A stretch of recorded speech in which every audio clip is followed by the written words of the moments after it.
It's okay. You told me that you want to make that team next year.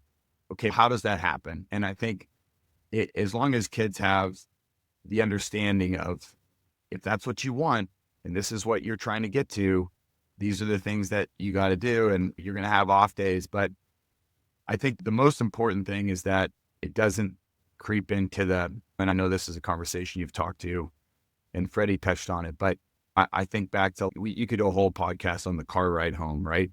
The car ride home after the sport and You should start a podcast called The Car Ride Home. called the car ride home, right? So For it's those conversations. And I think back to the conversations I've had with my dad, and those were the most important in the car ride home. And then as I got older and we could go back and forth a little more aggressively, those conversations were that much more important. And I remember my dad wouldn't bring it up unless I asked, right? Unless I asked and wanted his opinion. But if I wanted to shut it off and clear my head from a game, he let me.